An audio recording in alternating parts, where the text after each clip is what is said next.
Yeah, so he said tomorrow or Wednesday.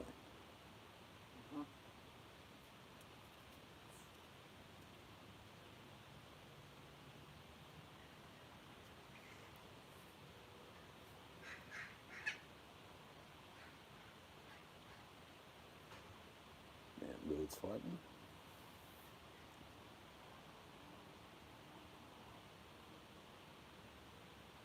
So looking forward to 1.5 kilo dinner tonight.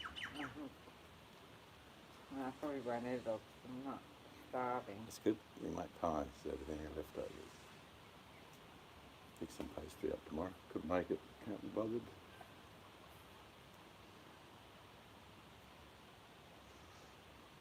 Meat pie.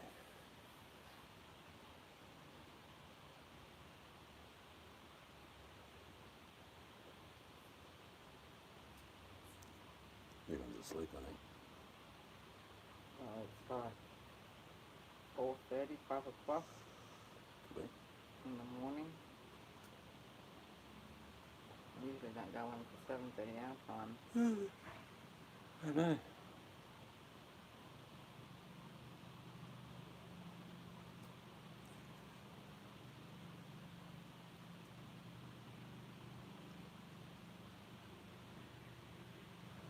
Not bad this afternoon though, isn't it? Not cold. Yes, it is. The wind's gone, so it's not too bad. Hello, mountain birds. How are you? We've got a big dinner tonight, followed by pies tomorrow. Hello, Maggie. The guys decided to come say good day.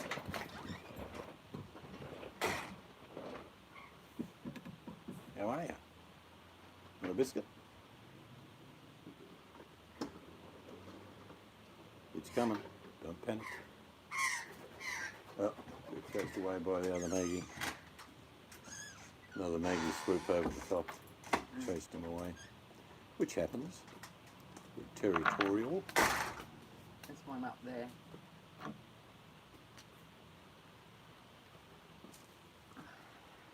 I'll be all around shortly before the sun goes down. Hello? Anyone there? Kookaburras will be out shortly. Birds make their evening chirps.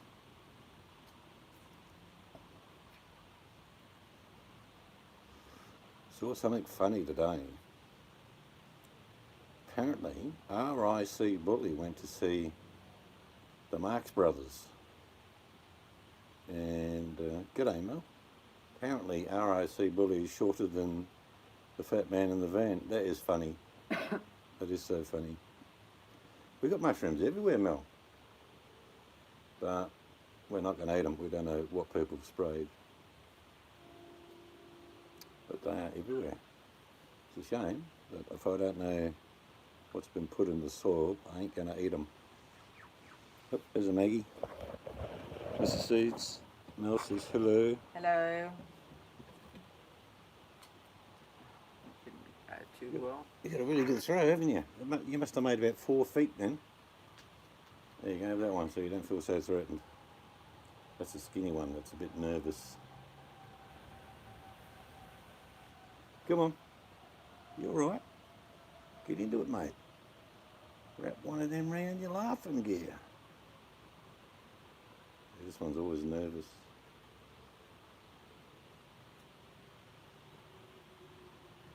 Gonna fly away? You're just gonna eat it in the bush.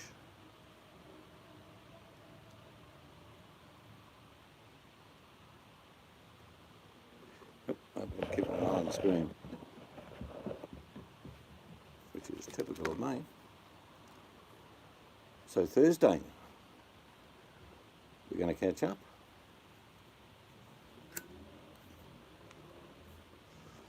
I'll have to stick their best pair of trackies on. Dress up for the occasion. The wife will be humming around the bathroom for about 3 hours, and I was saying, you ready? She said, not yet, not yet. Come on, we're going to go to lunch. No, I'm not finished, I'm not finished. Righto, wake me up when you're done.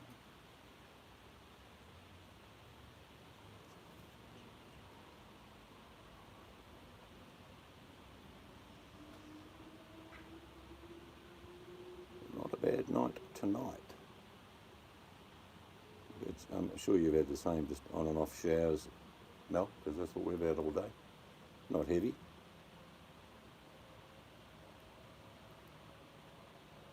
Made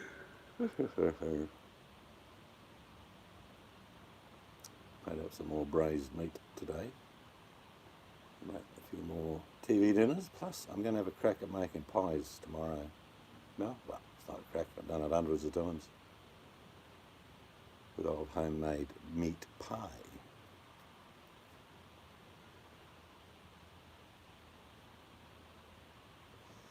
Maybe a meat and vegetable pie, because then it's healthy.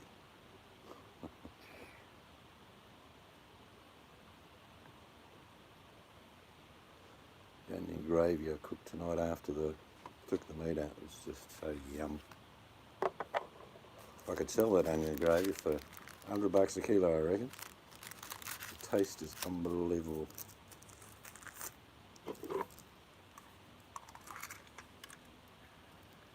So what are you having for dinner, Mel?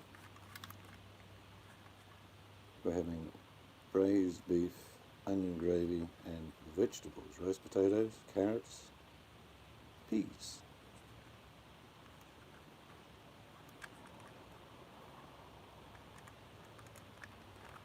Major Mel's husband chucking something on the barbie. It's not a bad night. I'd be doing the same if we had the extension built by now. I cook it outside actually.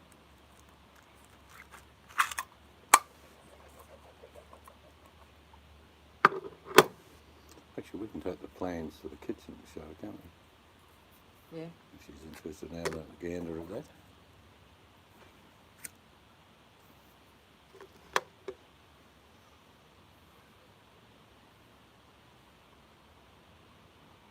Might sprinkle again shortly, actually. Gloomy looking over there. Bit gloomy looking. Not threatening, but a little bit of moisture hanging in there. That's where it comes from, the northwest.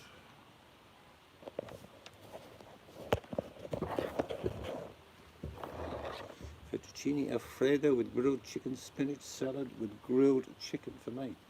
Now that sounds like a good feed. Sounds like the game. Mr. Ganger loves Alfredo. Yep. So you're just having chicken without the Fredo. That sounds exciting. You just sneak a little bit and put it on your plate. That's awesome, I'm talking about. We get hugs from to Mr. and Mrs. Seeds. Awesome. Oh, it's awesome, honestly. I can't eat pasta. Awesome. Some people say can't. that, I think. It bloats. I've got a mate of mine that can't eat it. He reckons it blows him up like a balloon. I'll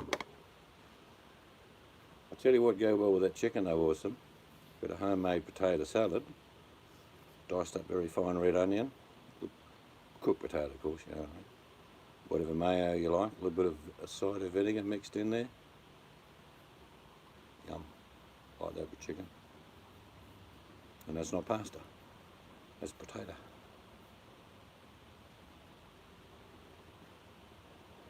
We're having Angus snags with black pepper, pumpkin and spud mash, honey garlic, carrots and cabbage, bacon and mushroom. Ew, you must have the whole kitchen working on that. Sounds delicious.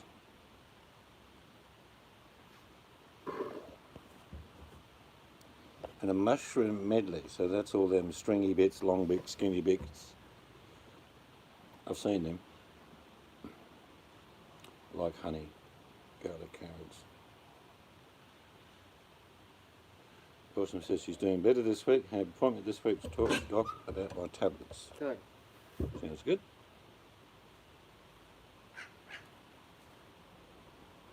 Yum cha. So what would you recommend, Mel? Just as a suggestion, we walk in there and I say, Mel, how you going? What do you recommend? Most restaurants restaurants sell all sorts of stuff. She'll find something she wants. We'll order her the good things.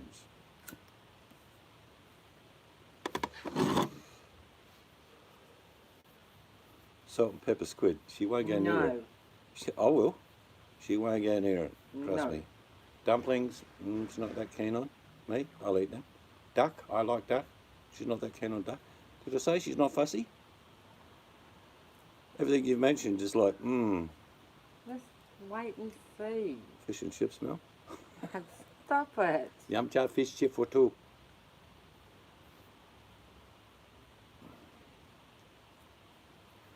Hey, I'm not a super big eater, but I'll certainly have a crack at things. Don't worry about that. So yum cha means different things in different places. It has a principle behind it, but it does vary. Some yum cha places, they actually have like Korean grills and stuff. Yeah, duck's a bit of a... I like crispy duck. I like crispy duck. I don't like, a fillet of duck. It's got to be crispy, have a nice flavouring, either a tart. I can't do kangaroo though. Yeah, if you had to, you would. If I made you curried kangaroo, you would know the difference between beef. Yeah. So we don't normally eat till about 3 or 4. So we have an early dinner tomorrow. No, Thursday, not Oh, tomorrow. Thursday, okay. We're just going to get off at the Central train station. And then the missus is going to guide us. Isn't that what you say? Perth Central Station. Yeah, the bus, yeah. Yeah, we'll get off there and find you. You'll just be wearing a red dress with high heels. There she is, over there. All the paparazzi around her. That'll be Mel.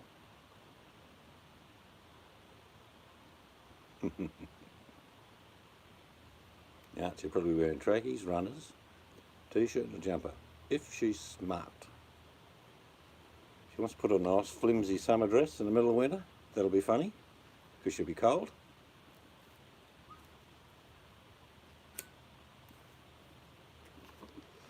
I probably won't wear the dressing gown, but that would be very practical. In the centre of Perth, this would be very practical, because that windmill, very cold.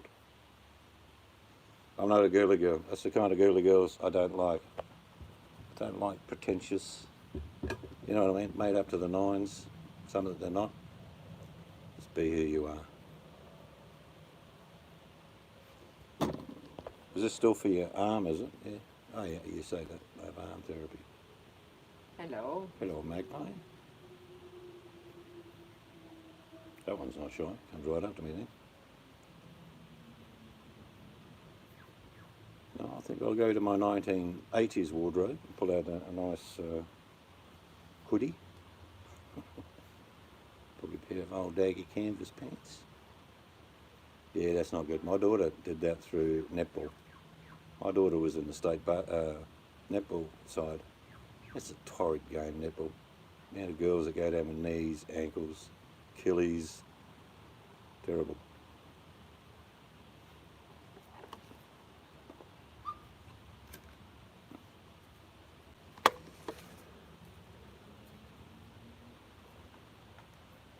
Been some bargains with spare ribs lately, Mel. I don't know whether you spotted them. They're $10 a kilo. And then I got some today that were $10 a kilo, but 30% off. Netball. They're actually playing the World Championships right now. Australia play New Zealand in the final. It's a stop-start game. They can't run like basketball. They've got a 1-2 step stop, pass it off, run like mad, stop dead, receive the ball. Crazy. It's a mad game.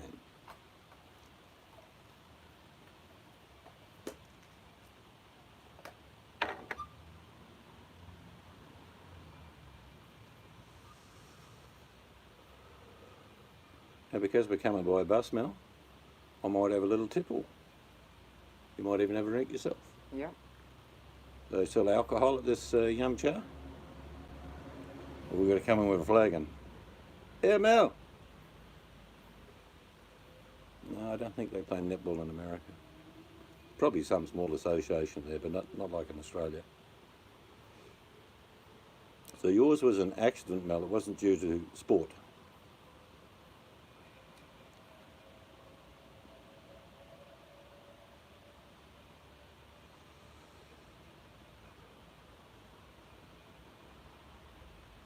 It's not like the telephone. This is a talk to someone, you've got to wait 30 seconds to get a reply. Yeah, It's like being on the moon. Leg. Which 50 years ago yesterday, as a 9-year-old, I was watching it on a grass lawn with about 50 other kids on a black and white television. We were absolutely awestruck. Because at the time we could see the moon right above us in the middle of the day. Certainly different, but since then I think we've had 50 years of disappointment. All the talks in the early 70s were about colonising Mars and going further into space by 1980. 50 years have drifted by and we've managed to basically just have satellites go around the planet. It's got to happen. It's an instinct as a species. We want to explore. And it will happen. Just not in my lifetime.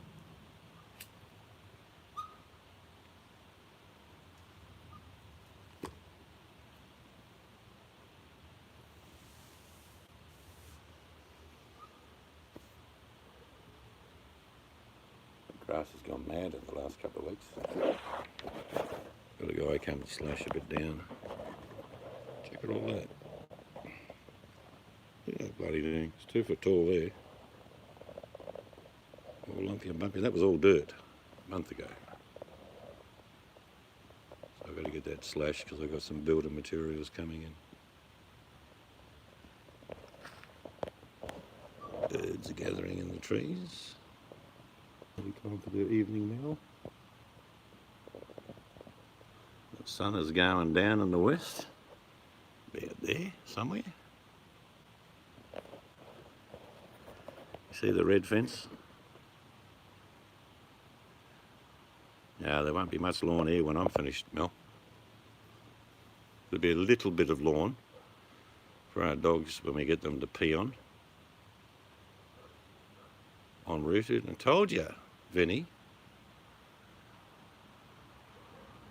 Fucking banging away in a little excavator. I bet his ass. Yeah, Vinny, tell the girls. How's your ass feeling, Vinny? Did you dislocate your bum? I've done a bit of excavator work. What happens is the jolt, if he's sore in some spot, decent jolt will set off a little bit of bruising. You're fetish with them. Actually, for the last 5 years, I've used electric lawn mowers, ones that you put battery in, not a cable, and they've been brilliant. That's what I'll be getting again. Just need to charge it up, and I'll have solar panels, so it'll be free to charge it up. I'll definitely have a green lawn, you know what I mean? Power that's supplied to it comes from the sun, the same sun that makes the grass grow.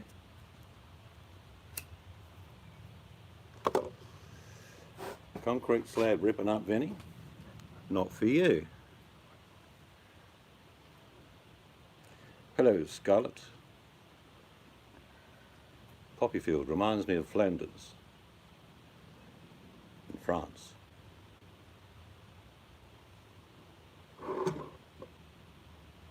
But Vinny struggling even to raise the glass now. He's probably like, oh, I can't get it there. Oh, jeez.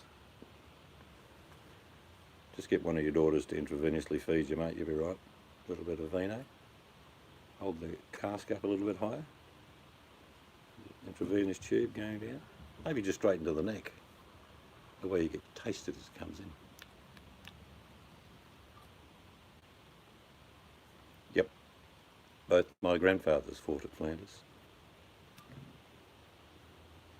Indeed they did.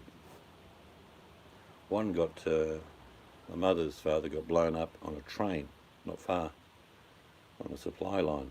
And it actually blew the whole train apart, and he was lucky to survive. And his heart moved from where it is to the left to nearly the centre of his chest, tore everything. Couldn't speak apparently for about 10 weeks, let alone breathe probably. But what a stupid war. All wars are stupid. Imagine listening to some bloke yell at you, say, righto boys, time to go over the top and get killed instantaneously, but you're doing it for your country. No chance, mate. US Navy. Bit hard to get a ship into Flanders. I'm just kidding. Both my grandfathers knew after the war where they were respectively, because each trench meticulously is named or positioned on a map. Although my grandfathers didn't know each other, they were 300 yards apart during World War One, and they got stuck in them bloody trenches for ages. My grandfather told me the story about, you know, when you're in a war, when you've got wet socks and you're starving. He said, that's war. 1K per day over 2 days, 13 hours. Yeah, no, you won't. Yeah, no, he didn't beg, but no, ripping up concrete floors. Yeah, it was an amazing story. I didn't know that until about the 1968, 69, when apparently my mum spoke to her father-in-law, hence my grandfather on my father's side, and she tracked down where they were, their battalions, and what regiments and all those sort of things. And a lot of the regiments basically filled a line, like a front, and there'd be a 2nd Division, 3rd Division. Then you had flanks and all that sort of thing. Well, apparently my grandfather was in one of the front trenches, and my other grandfather was on a flank trench. But my other grandfather on my mother's side, he did die he lived to be about 77, which was remarkable for the injuries he suffered in World War One. But he said the most unbelievable thing about the war was the noise of men dying, crying, and then barrages of shells going off. He said you would just instantaneously go deaf for a few hours. That actually, he said you used to get right up to your mate and you'd talk with your lips, not bothering to put any noise to it, because you knew that he couldn't hear and you couldn't hear. And it was like, you got that? Yep. So they'd read each other's lips. That story I've never heard told, but that's quite common. The noise was so deafening. Have you ever heard a really big bang yourself and you had the ringing in your ears, just one big bang, ringing in your ears for hours and hours? Imagine 12 to 14 hours of non-stop bombardment. At the end of the job I was running out of diesel, I never filled the jerry at the border. I always siphoned $27 for, yep, a jerry. Yeah, mate, you can still make money. Just get some other buddy to operate the backhoe. Just supervise in your wheelchair. To get some more biscuits. Benny's coming. A lot of that stuff you got to crack anyway. That's where all the bouncing and bumping comes from. The gunner. For 6 years. For 6 years. War only went for 6 years, but you weren't in it for 2 of them. So the Maggie. What's going on there? Come on. Don't fight. There's plenty. You must have been in uniform prior to the war commencing, I guess is what you're saying, Scarlett. Because the Americans didn't sort of join till a little bit late. Not having a gotchas. Come on. It was all political, trust me. But the war started in 1939.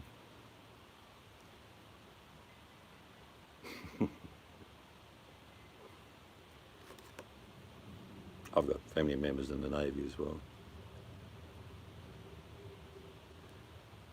Yeah, a lot of people careered military after the Second World War, those that were in it. Those that started just after the war, you know, they would career for about, I know my father was saying most people stayed in at least 20 years and you get a pension. So they get a pension. Now I was saying World War II started in 1939, but the Americans didn't officially join until the Japanese decided to go to Hawaii. Actually, Pearl Harbor specifically.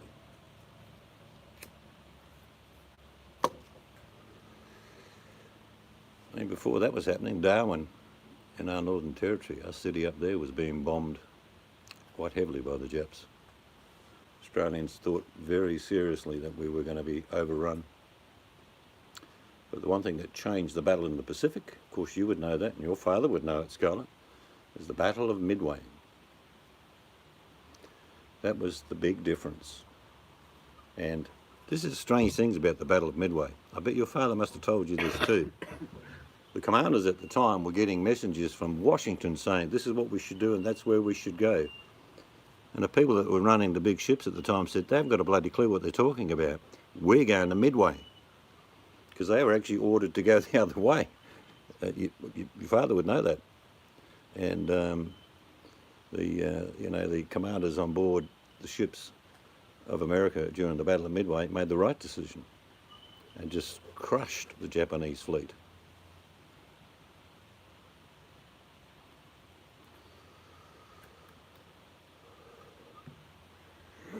I was reading somewhere they're going to do a good movie about the Battle of Midway. There's been several over the years, but Ava Medal into one of the most decorated battleship of the war is Carolina. Yep, 18 battle stars. Yeah, he's a very fortunate man, of course. Death rates in US Navy in the Pacific were quite horrendous.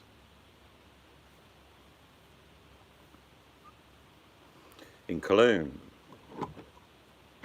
your father was Elvis Presley, wasn't he, Vinny? I'm just kidding. Yeah, some of the stories of decisions made by politicians in world wars have been atrocious. But the guys on the ground, like in the Battle of Midway, the Battle of Midway, if decided by Washington, would not have gone ahead because they wanted them to go the other way. It's in Wilmington. Okay.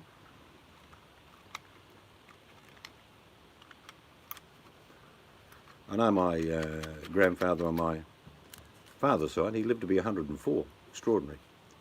But he never talked about the war. Few references to.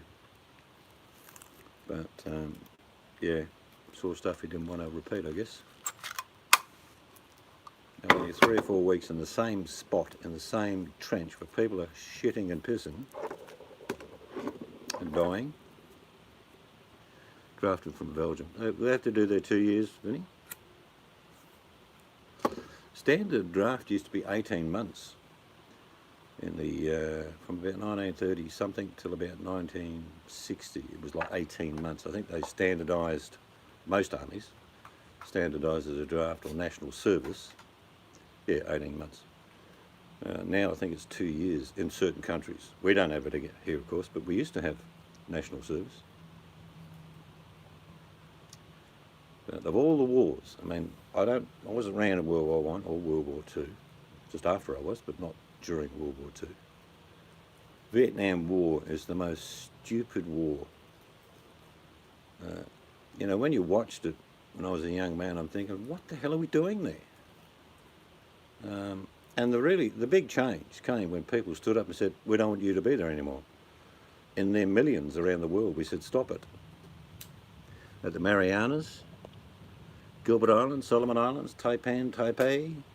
Saipan was a big area of war, of course. The Battle of Saipan. Contract laws are going to be replaced with blockchain at some point.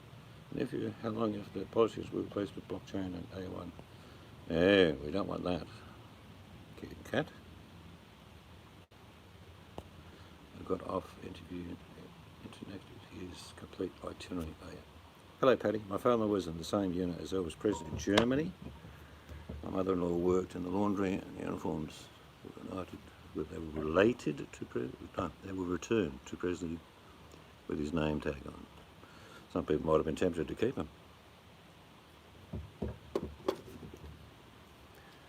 Yeah, because you're still considered sovereign in Belgium, as I am in the UK. God bless all men who served. Yeah, I've no problem saying God bless servicemen. If you asked any soldier who's been in battle, they get very angry with the politicians that sent them there. I haven't met one soldier who is in the field of battle who says anything nice about decisions made by politicians and for the reasons to go to war. You know, the old story, it's not for you to ask, but it's for you to serve. Those days are just about gone. Most people say, get stuffed. Not fighting a stupid war in a stupid part of the world that has nothing to do with us. You don't blame soldiers in the past for doing what they did. The truth is, most of them, my grandfathers included, were excited. They went to Egypt, first of all. Rome, Italy, France. Imagine if you lived in a little town in Yorkshire and all your families lived there for 1,000 years or more. No one's gone anywhere. They probably went to, I don't know, Manchester, Kent, maybe occasionally to London. And some bloke says, do you want to go to Egypt? Yeah, I'll go. There's a lot of that, a lot of excitement, and that's how a lot of it was promoted. Yeah, it wasn't just LBJ though, Kit and Kat. He certainly dragged it on, let's be honest. LBJ could have ended it, but he dragged it on. Mao Zedong, oh yeah. You don't worry about Kim Jong-un, Vinny. You're reading about Mao Zedong starving people. Stalin did the same thing though. Yeah, LBJ thought, because McNamara basically early on was saying, yeah, let's just bomb the crap out of them. Just, bomb Hanoi and all this. And then eventually he pulled back. And eventually McNamara said, let's get out of this damn war.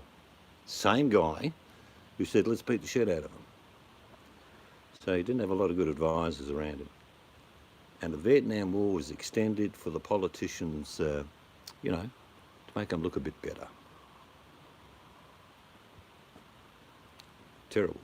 It's the worst war in regards to basically political bravado. Never going to win a war like that.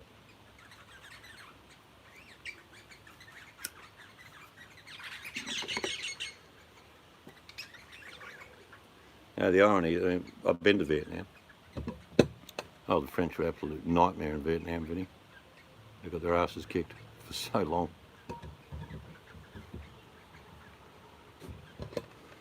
Yeah, no, it was a war. If you go to Vietnam, they call it in Vietnam the American War.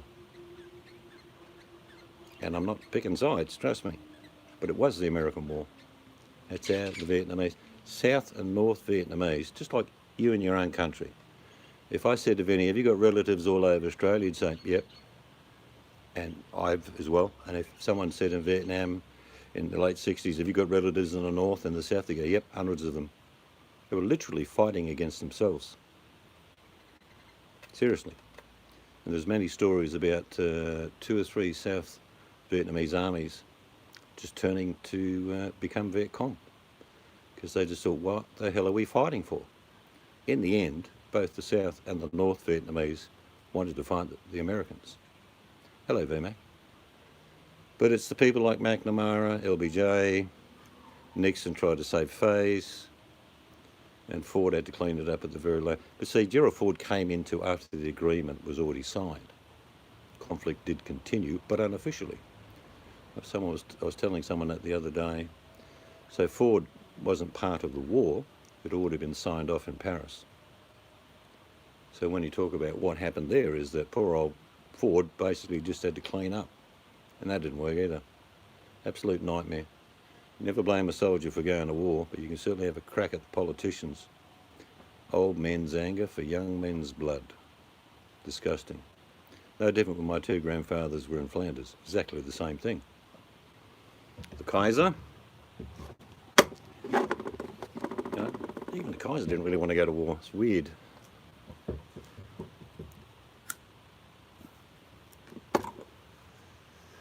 If you think about Germany, they're very efficient people, incredibly efficient people. If you've been to their country, you'd know what I'm talking about. And if you could take away the First and Second World War, say it didn't happen, The most powerful country in the world, easily, right now would be Germany, like tenfold. When you think about a country that was completely, let's be honest, obliterated. We went through a city called Stuttgart, and that was just about completely razed to the ground. They're very efficient. Actually, there is somewhere you can go, there is a book, but you can go online, Vinny, and look for genocides. And not a lot of them are wars. They're literally just wiping people out. It's ethnic, it's to do with a lot of it, even in Syria today. There is a war that's been going on for about 1,400 years over water. I kid you not. So a lot of conflicts aren't based on people wanting to take over another country, but the resources. You know, China recently wanted to do another dam, which means further down in other countries, they're not getting any water. No, I don't love any politician, Scarlett. You're welcome to love him, but I certainly won't. He's certainly shaken things up, which I hope that he would have done, and he's done it. He's broken a few things, a few systems that people were getting backdoor favours, like lobbyists. They should be outlawed completely. I just, for the life of me, why should any private enterprise should be able to lobby our politicians who we vote in and change the course of laws? So yeah, I'm glad Trump got him for one reason. He did break a few things. Yeah, Vinny, Bosnia was terrible.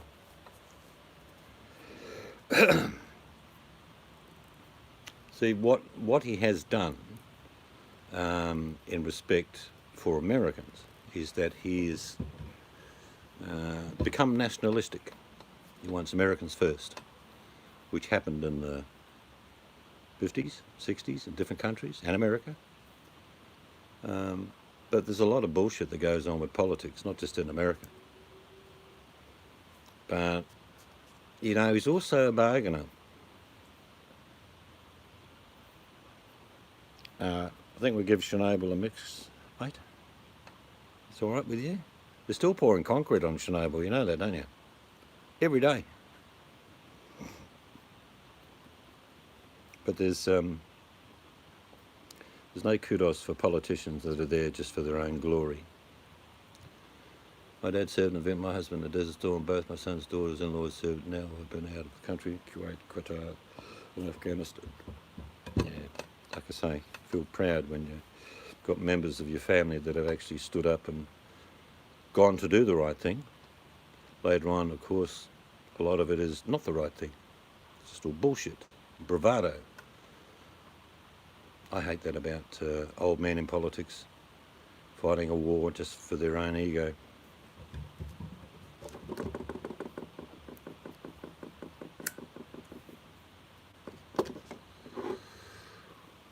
A lot of wasted life.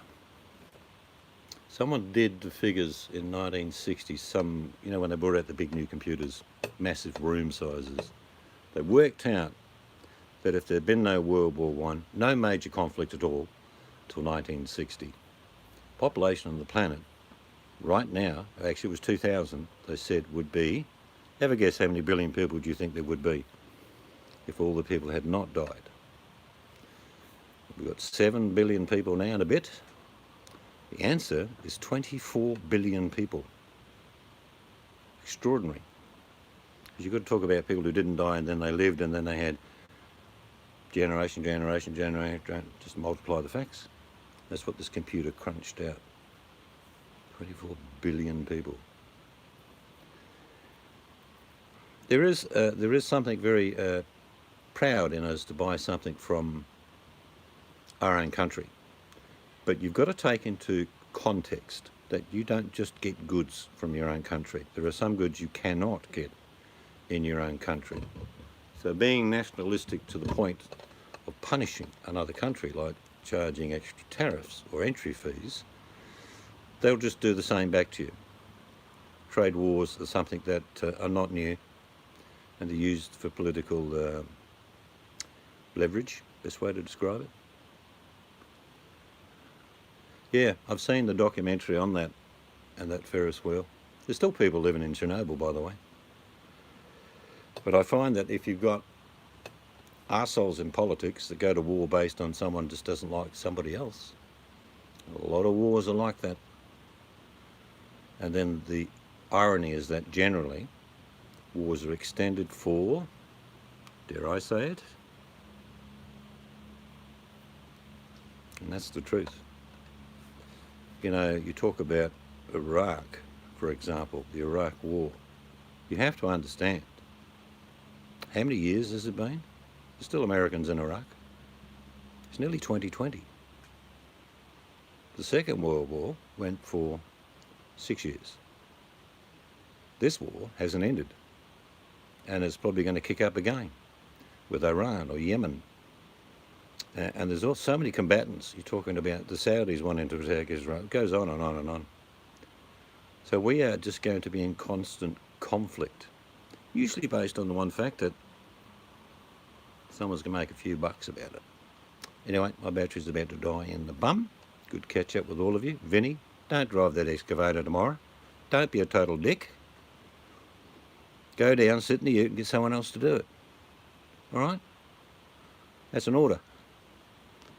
Have a good day or night. I think most of you are just getting up, so have a good breakfast. I'm going to have my dinner. Braised steak and veg, onion gravy. Can't beat it. And tomorrow, if I remember to get the pastry, I'm going to make some good old Aussie pies. But until then, have a good one and catch you later.